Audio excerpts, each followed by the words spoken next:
आजमगढ़ ने भले ही दो दो पूर्व मुख्यमंत्री दिए हो, लोकसभा में सांसद चुन करके भेजे हो, लेकिन उनके कारण आजमगढ़ की पहचान धूमिल ही हुई है। पहचान का संकट आजमगढ़ के सामने उन्होंने हमेशा खड़ा किया था।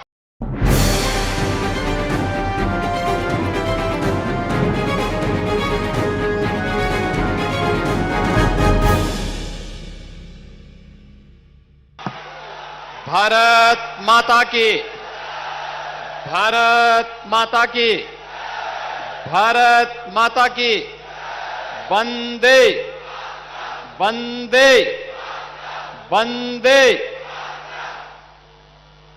जनपद आजमगढ़ में विश्वविद्यालय के भूमि पूजन और शिलान्यास के लिए आज हम सब के बीच में उपस्थित मां भारती के और यशस्वी पुत्र, भारत के लोकप्रिय गृह और सहकारिता मंत्री माननीय श्री अमित शाह जी, केंद्रीय शिक्षा, कौशल विकास और उद्यमिता मंत्री माननीय श्री धर्मेंद्र प्रधान जी, उत्तर प्रदेश सरकार में मेरे वरिष्ठ सहयोगी उप मुख्यमंत्री और उच्च शिक्षा और माध्यमिक शिक्षा के मंत्री डॉक्टर दिनेश शर्मा जी, जनपद के प्रभारी मंत्री श्री सुरेश राणा जी, उच्च शिक्षा विभाग की राज्य मंत्री श्रीमती नीलमा कटियार जी, भारतीय जनता पार्टी के लोकप्रिय और कर्मठ प्रदेश अध्यक्ष माननीय श्री स्वतंत्र देव सिंह जी, माननीय सांसद बलिया श्री वीरेंद्र सिंह जी,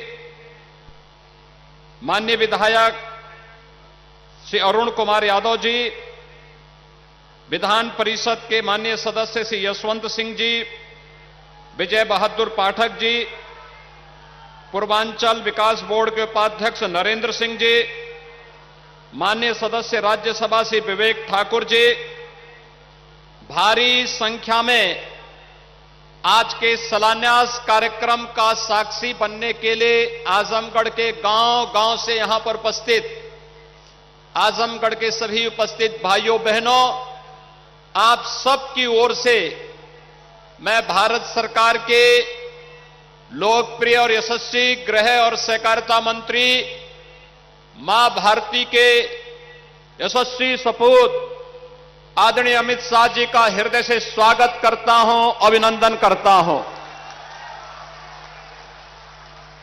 भाइयों बहनों, जो कहा सो करके दिखाया।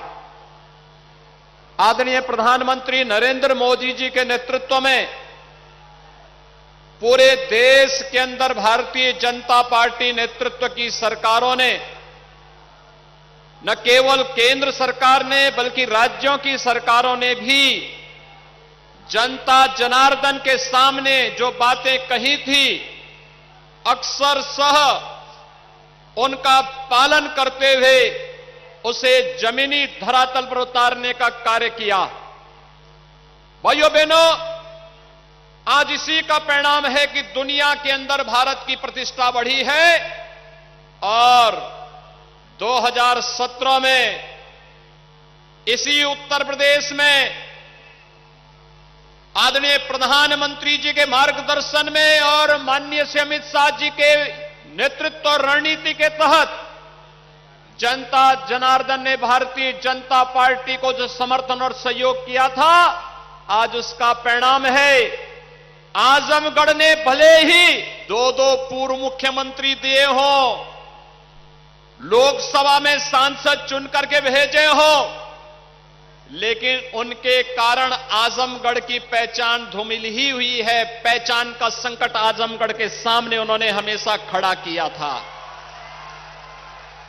ये वही आजमगढ़ है 2017-2014 के पहले यहां का नौजवान जब देश के अंदर कहीं जाता था तो होटल में कमरा नहीं मिलता था, धर्मशाला में कमरा नहीं मिलता था। पहचान का एक संकट खड़ा होकर के आपके सामने पहचान का एक संकट खड़ा होता था। लेकिन भाइयों बहनों, मोदी जी और अमित शाह जी के नेतृत्व में आज जब भारत के अंदर सरकारें काम कर रही हैं, उत्तर प्रदेश में उनके मार्गदर्शन में भारतीय जनता पार्टी नेतृत्व की सरकार मिल रही है। मुझे याद है जब सरकार का गठन होने जा रहा था, तब माननीय अमित शाह जी ने कहा था कि पूर्वांचल एक्सप्रेसवे को ऐसे बनाएं कि जिससे वह आजमगढ़ के और पूर्वी उत्तर प्रदेश के विकास की बैकबोन बन जाए। आज पूर्वांचल एक्सप्रेसवे आपके विकास की धुरी बन रही है। आज आजमगढ़ में एयरपोर्ट बन रहा है, अंतिम चरणों में चल रहा है, लगभग 95% कार्य पूरा हो गया है। और भाइयों बहनों, यह विश्वविद्यालय जो आज यहां पर जिसकी आधारशिला रखी जा रही है, यह विश्वविद्यालय आजमगढ़ को सचमुच आर्यमगढ़ बना ही देगा, इसमें अब कोई संदेह होना ही नहीं चाहिए। भाइयों बहनों, हम सबको इस बारे में जानना होगा, ये पहचान का संकट कौन लोग थे जो आपके सामने खड़ा किए थे। ये लोग वही थे जो जाति के नाम पर बांटने वाले थे, लेकिन अपने परिवार के लिए भरने वाले थे। इन्होंने अपने परिवार और अपने खानदान के बाहर कहीं नहीं झांका। आज प्रदेश में हम लोगों ने शासकीय स्तर पर 4.5 लाख नौजवानों को अगर सरकारी नौकरी दी और लगभग 3 लाख नौजवानों को संविदा के आधार पर नौकरी दिए, 7.5 लाख नौजवान अगर आज उत्तर प्रदेश के अंदर सरकारी नौकरी प्राप्त किया है, तो भाइयों बहनों, ये नौजवान मेरे या अमित शाह जी के या मोदी जी के परिवार के हिस्से नहीं, उत्तर प्रदेश के ही नौजवान हैं और आपके नातेदार रिश्तेदार होंगे। लेकिन भाइयों बहनों, हमें प्रसन्नता इस बात की होती है कि चलिए हमारे इस बृहद परिवार का कोई सदस्य तो कहीं ना कहीं सरकारी नौकरी पाया तो।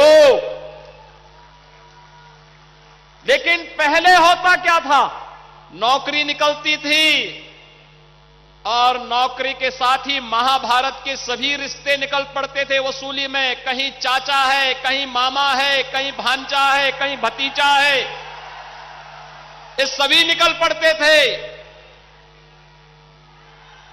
कोरोना कालखंड में उन लोगों का दर्शन यहां पर नहीं हुआ होगा।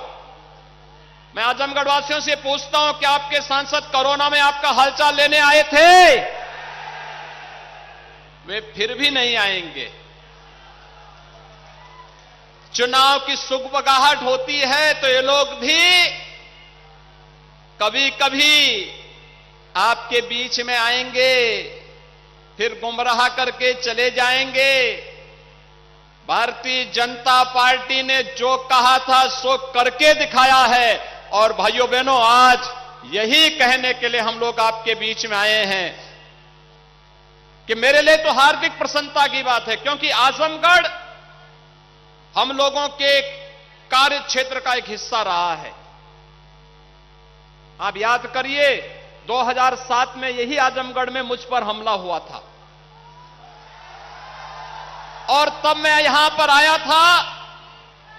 तब हम लोग आए थे यहां पर, उस समय सिबली नेशनल कॉलेज में अजीत राय की इसलिए हत्या हो जाती थी क्योंकि वह अखिल भारतीय विद्यार्थी परिषद का कार्यकर्ता था और उसने वंदे मातरम के लिए कहा था कि वंदे मातरम का गायन गणतंत्र दिवस पे होना चाहिए। लेकिन भाइयों बहनों, कॉलेज परिसर में ही प्रिंसिपल कार्यालय के पास ही उनकी हत्या हो जाती है और 1 महीने तक एफआईआर तक दर्ज नहीं होती थी। आज क्या किसी की हिम्मत है कि इस ढंग से कोई सरेआम हत्या कर ले? आज कोई गुंडा किसी राह चलती हुई बेटी और बहन को छेड़ने का दुस्साहस कर पाएगा? अगर कोई करेगा तो उसे मालूम है कि दुर्योधन और दुशासन के क्या हाल हुए थे। और भाइयों बहनों, आज यही हम सब कहने के लिए आए हैं।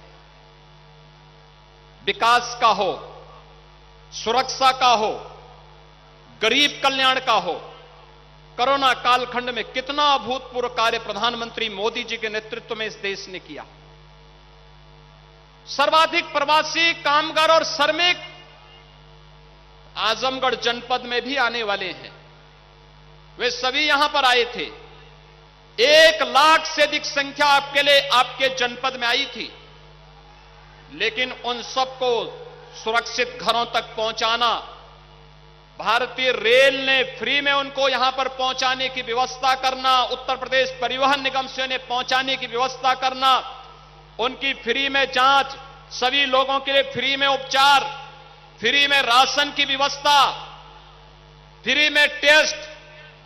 और भाइयों बहनों, जो खाद्यान्न पिछली सरकारों में ब्लैक हो जाता था, बांग्लादेश पहुंच जाता था, वह खाद्यान्न घर घर तक, हर व्यक्ति तक पहुंचाने का कार्य हुआ। प्रधानमंत्री मोदी जी ने 2020 में 7 महीने तक, 2021 में 8 महीने तक फ्री में खाद्यान्न दिया। और खाद्यान्न ही नहीं दिया भाइयों बहनों, फ्री में वैक्सीन, मुफ्त में वैक्सीन। कितने लोगों ने वैक्सीन लगाया है? जिन लोगों ने नहीं लगाया, वैक्सीन जल्दी लगा लें। और आपके आसपास नजदीक का कोई भी व्यक्ति बचा है, उसको भी ये फ्री में वैक्सीन लगा करके कोरोना महामारी को सदैव के लिए बोतल में जिन्न की तरह भरने का काम कर दीजिए, जिससे सामान्य जीवन, नागरिक के जीवन और उसकी जीविका को बचाने के लिए प्रधानमंत्री मोदी जी के नेतृत्व में जो कार्य चल रहा है, उस कार्य को हम तेजी के साथ आगे बढ़ा करके एक भारत श्रेष्ठ भारत की परिकल्पना को और भी तेजी ढंग से आगे बढ़ा सकेंगे। और इसीलिए सरकार ने तय किया है भाइयों बहनों कि मई से लेकर के होली तक, यानी होली से लेकर दीपावली तक फ्री में राशन प्रधानमंत्री मोदी जी ने उत्तर प्रदेश के 15 करोड़ लोगों को दिया, देश के अंदर 80 करोड़ लोगों को दिया। और सरकार ने तय किया है कि दीपावली से के होली तक उत्तर प्रदेश के इन 15 करोड़ लोगों को हम फ्री में राशन उपलब्ध करवाने का कार्य करेंगे। 15 करोड़ लोगों में अंत्योदय परिवार वालों को, अंत्योदय कार्ड धारक को 35 किलो खाद्यान्न, खाद्यान्न का मतलब गेहूं और चावल, 1 किलो दाल, 1 किलो खाद्य तेल, 1 किलो चीनी और 1 किलो नमक भी उनको मिलेगी। दिसंबर के प्रथम सप्ताह में यह मिलना प्रारंभ हो जाएगा। पात्र गृहस्थी परिवारों को प्रति यूनिट, यानी हर यूनिट पे 5 किलो खाद्यान्न। अगर किसी परिवार में 9 लोग हैं तो उनको 45 किलो, 7 लोग हैं तो 35 किलो, 5 लोग हैं तो 25 किलो खाद्यान्न मिलेगा। 1 किलो दाल, 1 किलो खाद्य तेल, 1 किलो नमक उस परिवार को भी होली तक प्राप्त होगा। भाइयों बहनों, प्रधानमंत्री अन्न योजना को होली तक बढ़ाने के लिए आप सबको बधाई। हर एक गरीब के जीवन को बचाने का एक कार्यक्रम आगे बढ़ेगा। दूसरा, यहां पर विश्वविद्यालय बनेगा, अगले सत्र में प्रारंभ भी हो जाएगा। आजमगढ़ और मऊ के 400 महाविद्यालय और 2,66,000 बच्चे उन महाविद्यालयों में पढ़ते हैं। उन सबको इससे संबद्ध करके यहीं से डिग्री देने का कार्य भी यह विश्वविद्यालय यहां पर कर देगा। नए नए पाठ्यक्रम चलेंगे। आजमगढ़ और मऊ के नौजवानों को लिए नौकरी और रोजगार के लिए भटकना नहीं पड़ेगा। घर घर में ही उनको ये सब प्राप्त होगा। और भाइयों बहनों, अपने नौजवानों के लिए सरकार स्मार्टफोन और टैबलेट लेकर के आ रही है। आप देखना, स्मार्ट नौजवान बनेगा यूपी का। अब मोबाइल फोन और स्मार्टफोन के माध्यम से और टैबलेट के माध्यम से ही सारी गतिविधियां घर में बैठ करके ऑनलाइन एजुकेशन की पूरी व्यवस्था भी होने जा रही है। इस सब के लिए आपको मैं बधाई देता हूं। आजमगढ़ वासियों को, मऊ जनपद वासियों को इस विश्वविद्यालय के लिए बधाई।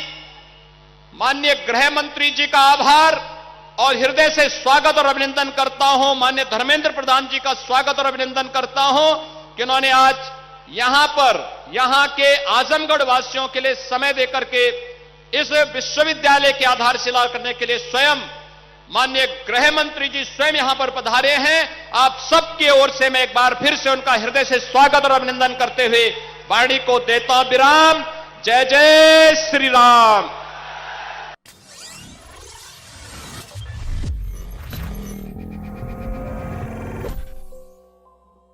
अगर वीडियो अच्छी लगी तो सब्सक्राइब करें जिया न्यूज़ और बेल आइकॉन दबाना ना भूले। अगर आप हमारी वीडियो फेसबुक पर देख रहे हैं तो तुरंत लाइक करें हमारे फेसबुक पेज को।